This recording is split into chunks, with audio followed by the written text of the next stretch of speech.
South Mumbai has been chock-a-block for the last few days. Thousands of Maratha community members gathered at Chhatrapati Shivaji Maharaj Terminus, Azad Maidan and several other areas in the heart of India's financial capital.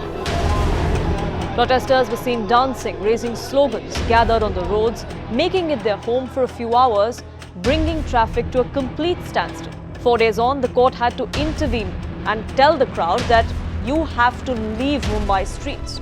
The Bombay High Court came down heavily on activist Manoj Jarange Patil and his supporters for paralyzing the city. But why are thousands of these protesters out on the streets for 4 whole days? Maratha quota activist Manoj Jarange Patil is fighting for what he claims are long-denied rights of his community.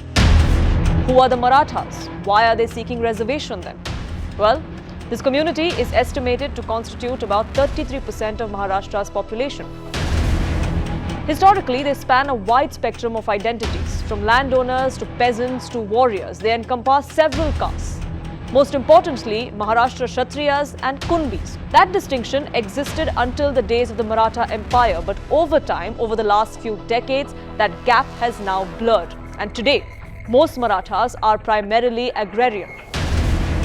Jarange Patil is demanding that the Maratha community be classified under the other backward classes category. He seeks automatic recognition of Marathas as Kunbis, which is an existing OBC caste, which would make them eligible for quota in both education and government employment. Between 2011 and 2025, Jarange Patil has staged about 35 protests. He has regularly led marches, hunger strikes and foot marches, especially in the Marathwada region. And now he has declared that he will not leave Mumbai until his demands are met. He asserted that he is prepared to die for his cause and for his community. The Maratha community's agitation for reservation is not new. It traces back to 1982 when the first major protest was led by Labour Union leader Anna Sahib Patil. His demand was for quotas based on economic criteria rather than caste. Patil warned that he would end his life if the government ignored his plea. When the then Congress government failed to act, Patil acted on his threat, marking the first death in the long and turbulent struggle for Maratha reservation. In the years that followed, the demand for economically based reservations gradually shifted to caste-based quotas. So then why has this struggle been going on for years together? What stands in the way of the Maratha quota? Well, legal battles and judicial scrutiny have troubled the Maratha reservation ever since it was granted. There were several attempts that were made.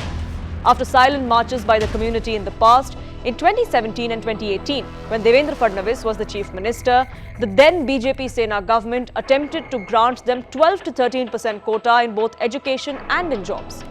But that decision was struck down by the Supreme Court in May 2021. With the Maratha quota pushing total reservations in the state to around 64 to 65%, the top court held that there was no valid reason to breach the ceiling of 50% on reservations. The court also questioned the social backwardness of the Marathas. And since then, this Maratha reservation has remained a politically sensitive and socially mobilizing issue. Now, the Maharashtra government is holding consultations, but a solution hasn't been found. There are several options before the government. For one, the legislative route.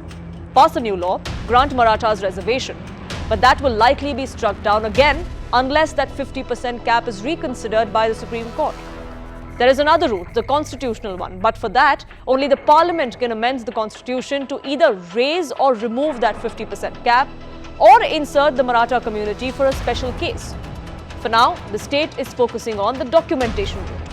What they're doing is they're speeding up issuing OBC certificates to eligible Marathas, as that bypasses the 50% limit. But Jarange Patil has insisted that this is not enough. Now, there are political and social challenges as well. OBC leaders fear dilution of their share if Marathas enter their particular quota, that their share of within that 50% gap will be taken away. That's why protests are also coming to the fore from OBC groups. With around 1/3 of Maharashtra's population, Marathas and that community represent one of the largest communities in India. It exercises immense influence over both state and national politics. In fact, Maharashtra has seen Maratha chief ministers in office for 31 years. Yet, the majority of Marathas are small farmers. They hold less than 2 hectares of land. There's low agricultural yield and recurring drought in the Marathwada region, and that has left many struggling with agrarian distress. This hardship explains why the Marathwada region has emerged as the epicenter of this reservation movement. And this latest protest by Manoj Jarange Patil has only further highlighted the fault lines in Maharashtra's complex political terrain.